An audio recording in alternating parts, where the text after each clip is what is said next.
ഇപ്പോൾ എല്ലാവരും ഉറ്റുനോക്കുന്നത് ഭയത്തോടെയാണ്. കാരണം ഈ ഇന്ത്യയും ബംഗ്ലാദേശും തമ്മിലുള്ള പ്രശ്നം ഇതെവിടെ പോയി നിൽക്കുമെന്നൊരു സംശയമുണ്ട്. കാരണം ഇപ്പോൾ ഇന്ത്യക്കാരും ബംഗ്ലാദേശികളും തമ്മിലടിക്കുന്ന ഒരു അവസ്ഥയിലേക്ക് എത്തിയിട്ടുണ്ട്. കാരണം പല വിവാദങ്ങളും ഇതിനെ തുടർന്ന് ഉണ്ടാകുന്നല്ലോ. കാരണം ഒരു മാസത്തിലധികമായി നടക്കുന്ന ഈ പ്രശ്നങ്ങൾ ഇനി ഒരു യുദ്ധത്തിലേക്ക് മാറുമോ? യുദ്ധത്തിലേക്ക് മാറ്റുന്നതിന് വേണ്ടിയുള്ള ശ്രമമായിരിക്കും ബംഗ്ലാദേശിൻ്റെ ഭാഗത്തു നിന്നുള്ളത്. ഇപ്പം ഈ വെസ്റ്റ് ബംഗാൾ മൽഡ ജില്ല അതിർത്തി നമ്മുടെ ഇപ്പോൾ കഴിഞ്ഞ ദിവസങ്ങളിൽ ഈ മുള്ളുവേലിയുമായിട്ട് ബന്ധപ്പെട്ട വിഷയം ഈ വെസ്റ്റ് ബംഗാൾ അതിർത്തി മേഖലയിലാണ് നടന്നത്. ഇപ്പോൾ അവിടുത്തെ സംഭവം എന്ന് പറഞ്ഞാൽ ഈ ബോർഡർ സെക്യൂരിറ്റി ഫോഴ്സ് നമ്മുടെ ബംഗ്ലാദേശ് അതിർത്തിയിലും നമ്മുടെ അതിർത്തിയിലുമുണ്ട്. ബോർഡർ സെക്യൂരിറ്റി ഫോഴ്സിനെ മറികടന്നാണോ അതോ അവരുടെ അനുവാദത്തോടു കൂടിയാണോ എന്നുള്ള കാര്യം നമുക്കറിയത്തില്ല. ഏതായാലും വളരെ കൂടുതലായിട്ടുള്ള ബംഗ്ലാദേശികൾ നമ്മുടെ ഗ്രാമവാസികളെ ആക്രമിക്കുന്ന ഒരവസ്ഥയുണ്ടായി. അതായത് ഈ കൃഷി ചെയ്യുന്ന ആൾക്കാരെ വന്നിട്ട് ആക്രമിക്കുന്ന ഒരവസ്ഥയുണ്ടായി. ഈ സമയത്ത് ഈ നമ്മുടെ ഇന്ത്യക്കാർ വളരെ കൂടുതലായിട്ട് തെരഞ്ഞുകൊണ്ട് സംഘടിച്ച് വന്നിട്ട്, അതായത് വളരെ വലിയ ആയുധങ്ങളും പേറി വന്ന് വാളും മറ്റ് സംവിധാനങ്ങളുമായിട്ട് വന്ന് ഇവരെ അടിച്ച് ഓടിക്കുന്ന ഒരു അവസ്ഥയുണ്ട്. അപ്പോൾ ഇതിനകത്ത് രണ്ടുപേരും തമ്മിൽ അങ്ങോട്ടും ഇങ്ങോട്ടും സംഘർഷമാവുകയും, അല്ലെങ്കിൽ ഇന്ത്യക്കാർ ഈ വയലൻ്റായി കഴിഞ്ഞാൽ ഇന്ത്യയുടെ സ്വഭാവം അറിയാമല്ലോ, സ്നേഹമാണെങ്കിൽ സ്നേഹമാണ്.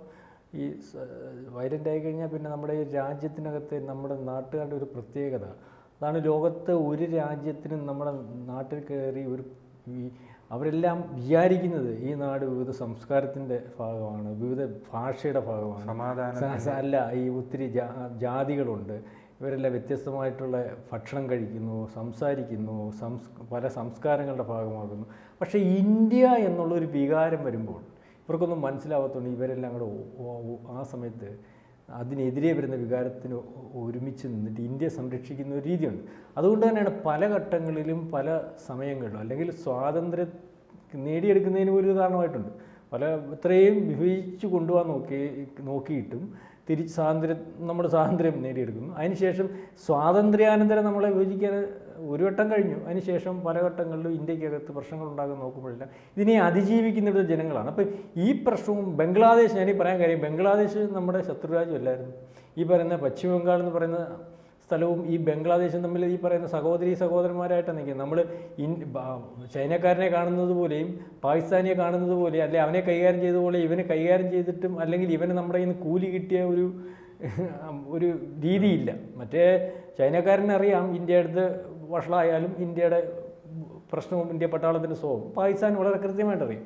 അതുകൊണ്ട് ഇവർക്ക് ഇതുവരെ അറിയത്തില്ല. കാരണം ഇതുവരെ ചിരിച്ച് കളിച്ചും വന്ന് കയറി വരുമ്പം സ്വാഗതം ചെയ്തും അല്ലെങ്കിൽ അങ്ങ് ഇറക്കി വിട്ടും ഒക്കെ ഉള്ള രീതിയുള്ളൂ. അപ്പം ഏറ്റുമുട്ടൽ നടന്നതിന് ശേഷം ഇന്ത്യ വളരെ വയലൻ്റാണ്. കാരണം ഇന്ത്യ അതിർത്തിയിലുള്ള ജനങ്ങൾ വളരെ വയലൻ്റാണ്, ജാതിമത ഭേദമന്യേ വയലൻ്റാണെന്നാണ് റിപ്പോർട്ടുകൾ വരുന്നത്.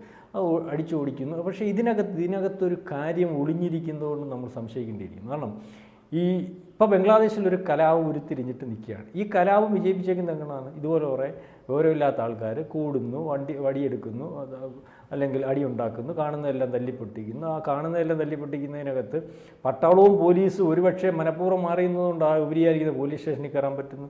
സർക്കാർ അവർക്ക് ഇതുവരെ കയറാൻ പറ്റാത്ത അകത്തെല്ലാം കയറാൻ പറ്റുന്നു. അതെല്ലാം തല്ലിപ്പൊട്ടിക്കുന്നു. ഏറ്റവും അവസാനം ബംഗ്ലാദേശിലെ പ്രധാനമന്ത്രിയുടെ കൊട്ടാരത്തിൽ കയറി അവരുടെ അടിവസ്ത്രം ഉൾപ്പെടെയുള്ളവർ എടുത്തുകൊണ്ട് വന്ന് ആഘോഷിക്കുന്നു. മൃഗങ്ങൾക്ക് പോലും കാഴ്ച ബംഗ്ലാവിൽ നിവൃത്തിയില്ലാതെ വരുന്ന അവസ്ഥ. അതിനകത്ത് കയറി അതിനെ പിടിച്ച് വീട്ടിൽ അപ്പം എല്ലാം നടക്കും എന്നൊരു തോന്നൽ, അല്ലെങ്കിൽ സംഘടിച്ചാൽ എന്നൊരു തോന്നലോട് കൂടിയുള്ള ആൾക്കാരെ അതിനകത്തു നിന്ന് ഈ ബംഗ്ലാദേശ് ഉരുത്തിരിച്ചിട്ടുള്ള ആൾക്കാർ ഇന്ത്യക്കെതിരെ പല പ്രശ്നങ്ങളുമായിട്ട് വരുമ്പോഴും ഇന്ത്യ വളരെ ബുദ്ധിപൂർവ്വം അറ്റാക്ക് ചെയ്യാതെ മാറി നിൽക്കുന്ന ഇന്ത്യയെ അതിർത്തിയിലൊരു വിഷയമുണ്ടാക്കി സംഘർഷം ജനങ്ങൾ തമ്മിലാക്കിയിട്ട് അതൊരു യുദ്ധത്തിലേക്ക് കൊണ്ടുപോകാനാണോ എന്നുള്ള കാര്യത്തിൽ നമ്മൾ സംശയിക്കേണ്ടിയിരിക്കുന്നു. കാരണം അതിർത്തിയിൽ വളരെ കൂടുതലായിട്ടുള്ള ആൾക്കാർ വന്നാൽ സ്വാഭാവികമായിട്ടും എത്ര സംരക്ഷിക്കണം എന്ന് പറഞ്ഞാൽ നമുക്ക് അതിർത്തി സംരക്ഷിച്ചല്ലേ മതിയാവത്തുള്ളൂ. അതിർത്തി സംരക്ഷിക്കേണ്ട ഒരവസ്ഥ വരും. ഇപ്പോൾ തന്നെ ഇവിടെ ഈ സംഘർഷം നടക്കുമ്പോൾ ബംഗ്ലാദേശിലും ഇന്ത്യൻസും തമ്മിൽ സംഘർഷം നടക്കുമ്പോൾ നമ്മുടെ പട്ടാളക്കാർ പറഞ്ഞപ്പോൾ അവരിഞ്ഞു മാറി. അടി കഴിഞ്ഞിട്ട് മാറി. കാരണം നമ്മുടെ പട്ടാളക്കാരെ ഈ 4000 കിലോമീറ്ററോളം അതിർത്തി സംരക്ഷിക്കേണ്ട ഒരു അവസ്ഥ വന്നപ്പോൾ തന്നെ ഗ്രാമപ്രദേശങ്ങളിലെ ആൾക്കാർക്ക് പ്രത്യേകം ട്രെയിനിങ് കൊടുത്തായിരുന്നു. നിങ്ങൾ ഉൾപ്പെടെയുള്ള ആൾക്കാരാണ് നമ്മുടെ അതിർത്തി സംരക്ഷിക്കേണ്ടത്. നമ്മുടെ ശത്രുരാജ്യമായിട്ട് ബംഗ്ലാദേശ് മാറിയിരിക്കുകയാണ്. അവിടുന്ന് കൊള്ളക്കാർ വരാൻ സാധ്യതയുണ്ട്, അവിടുന്ന് ഭീകരവാദികൾ വരാൻ സാധ്യതയുണ്ട്. അതിനുള്ള ഉരുത്തിരിയൽ, അതിനുള്ള ലക്ഷണങ്ങളെല്ലാം കാണിക്കുന്നുണ്ട്. അതിനുള്ള തീരുമാനമായിട്ട് അവർ നിൽക്കുന്നത്. അപ്പം ഇവരെപ്പോഴും വിജിലൻ്റായിട്ട് നിൽക്കുകയാണ്. അപ്പം പട്ടാളത്തിൻ്റെ ഭാഗമായിട്ട് ഗ്രാമവാസികളെ വാർത്തെടുക്കുന്നതിന് പട്ടാളത്തിന് കഴിയും. അതുകൊണ്ട് തന്നെ ഈ പറയുന്ന രണ്ട് രാജ്യവും ഒരു മുള്ളുവേലിക്ക് അപ്പുറത്തുള്ളവൻ്റെ സ്വഭാവവും ഇപ്പുറത്തുള്ളവൻ്റെ സ്വഭാവം നമ്മുടെ ആൾക്കാർക്ക് ബോധവും വിവരവും ഉണ്ട്. അവർ പട്ടാളക്കാർ പറഞ്ഞാൽ കേൾക്കുന്നു. മറ്റിടത്തുനിന്ന് ഈ പട്ടാളത്തിൻ്റെ അറിവോടുകൂടിയാണോ അവരെ മറികടന്നാണോ വന്നതെന്ന് അറിയത്തില്ല. ചിലപ്പോൾ അറിവോടുകൂടിയായിരിക്കും. പക്ഷേ അവർ ഈ സംഘർഷം തുടങ്ങുന്നതൊക്കെ പട്ടാളക്കാർ പറഞ്ഞാലും കേൾക്കാത്തൊരവസ്ഥയുണ്ട്. അപ്പം ഞാനീ പറഞ്ഞു വന്നത്, സംഘർഷം അങ്ങനെ അതേ രീതിയിൽ വലിയ രീതിയിൽ വന്നു കഴിഞ്ഞാൽ സൈനികമായിട്ട് നീങ്ങേണ്ടി വരും. സൈനികമായിട്ട് നീങ്ങി തുടങ്ങിയാൽ അതൊരു യുദ്ധമായിട്ട് കലാശിക്കും. യുദ്ധമായിട്ട് കലാശിച്ചാൽ ഇതുവരെയുള്ള രീതികളിൽ നിന്ന് വ്യത്യാസമാവുമല്ലോ. അപ്പോൾ യുദ്ധമാവും, അത് വേറെ ഇടപെടിയിലുണ്ടാവും. ഈ പറഞ്ഞതുപോലെ വേറെ ഇതിൻ്റെ പുറകിൽ നിൽക്കുന്ന അല്ലെങ്കിൽ ചില രാജ്യങ്ങളുണ്ടല്ലോ, ആ രാജ്യങ്ങളുടെ ആവശ്യമാണല്ലോ യുദ്ധം. ആ യുദ്ധത്തിൻ്റെ ഉദ്ദേശം എന്താണ്? ഒരു യുദ്ധം തുടങ്ങിയാൽ അതിൻ്റെ ചിലവിനെ പറ്റി അറിയാമല്ലോ. അപ്പം വേണമെങ്കിൽ നമ്മുടെ രാജ്യം കടന്നു കയറിയെന്ന് പറയാം, ആരോപണം ഉണ്ടാക്കാം, ബാൻ ഉണ്ടാക്കാം. മാത്രമല്ല യുദ്ധത്തിന് തയ്യാറാകുമ്പോൾ, യുദ്ധം ചെയ്യുമ്പോൾ നമുക്കുണ്ടാകുന്ന ബുദ്ധിമുട്ടും നമ്മുടെ എക്കണോമിക്കൽ ഗ്രോത്തിനെയൊക്കെ ഇത് ബാധിക്കുന്ന ഒരവസ്ഥയുണ്ട്. അപ്പോൾ ആ രീതിയിലേക്കുള്ള ഒരു കാര്യങ്ങൾ ആണോ എന്നുള്ളതിനെപ്പറ്റി വളരെ കൃത്യമായിട്ട് അതിർത്തി രക്ഷാസേനയും അല്ലെങ്കിൽ ആൾക്കാരും ഒക്കെ പരിശോധിക്കുന്നത്. മാത്രമല്ല അതിർത്തിയിൽ നിന്ന് വരുന്ന വിവരങ്ങളനുസരിച്ച് ഇതുവരെ കുഴപ്പങ്ങളൊന്നുമില്ല, അല്ലെങ്കിൽ പ്രശ്നങ്ങളില്ല. പ്രശ്നങ്ങളെല്ലാം സോൾവ് ചെയ്ത് പോകത്തക്കോണമുള്ള കാര്യങ്ങളേ ഉള്ളൂ എന്നുള്ളതാണ് വരുന്നത്. എന്നാലും ഇപ്പം അല്ല, ഈ ബംഗ്ലാദേശിന് ഇത്ര ധൈര്യം എവിടെ നിന്നാണ് കിട്ടുന്നത്? ഞാനീ പറഞ്ഞില്ലേ ശ്രീത്തെ, ബംഗ്ലാദേശിൻ്റെ ധൈര്യം എന്ന് പറഞ്ഞാൽ ബംഗ്ലാദേശിൻ്റെ അകത്ത് ഈ പറയുന്ന ഒരു ചെറു ന്യൂനപക്ഷം, അല്ലെങ്കിൽ നമ്മൾ വിചാരിക്കും ചെറു ന്യൂനപക്ഷം എന്ന് പറയാം, അവിടുത്തെ ഈ ഭീകരവാദികളുടെ സഹായത്തോടു കൂടി അല്ലെങ്കിൽ ചില ആൾക്കാരുടെ സഹായത്തോടു കൂടി രാജ്യത്തിനകത്തൊരു കലാപം ഉണ്ടാക്കിയല്ലോ. രാജ്യത്തിനകത്തുള്ള കലാപം വിജയിക്കാൻ കാര്യമെന്ന് പറഞ്ഞാൽ ഈ ഭീകരവാദികളും ആ ഭരണ സംവിധാനത്തിൻ്റെ ഭാഗമായിട്ടിരിക്കുന്ന പട്ടാളവും പോലീസും എല്ലാം ചില പ്രത്യേക നിർദ്ദേശത്തോടുകൂടി വളരെ കാലേ കൂട്ടി ആ രാജ്യത്തെ അട്ടിമറിക്കുന്നതിന് വേണ്ടി എടുത്തുകൊണ്ടുള്ള തീരുമാനം. അപ്പോൾ ഈ അട്ടിമറി ലോകത്തെ ബോധ്യപ്പെടുത്തുന്നതിന് വേണ്ടി ഉപയോഗിച്ച വിവരദോഷികളായിട്ടുള്ള ആൾക്കാർ വിചാരിക്കുന്നത് ഞങ്ങൾ വിചാരിച്ചതുകൊണ്ടാണ് അട്ടിമറി നടന്നത്, ഞങ്ങൾ വിചാരിച്ചുകൊണ്ടാണ് പട്ടാളത്തെ നിയന്ത്രിക്കാൻ സാധിച്ചത്, ഞങ്ങൾ വിചാരിച്ചുകൊണ്ടാണ് പോലീസ് സ്റ്റേഷൻ ആക്രമിക്കാൻ കഴിയും, ഞങ്ങൾ വിചാരിച്ചതുകൊണ്ടാണ് ഈ പ്രധാനമന്ത്രിയുടെ ഓഫീസ് വരെ കയ്യേറി കൊള്ളയടിക്കാൻ സാധിച്ചത്. അല്ലാതെ പട്ടാളം മാറി നിന്നത് മനഃപൂർവ്വമാണെന്ന് അവർക്ക് ബോധ്യമില്ല.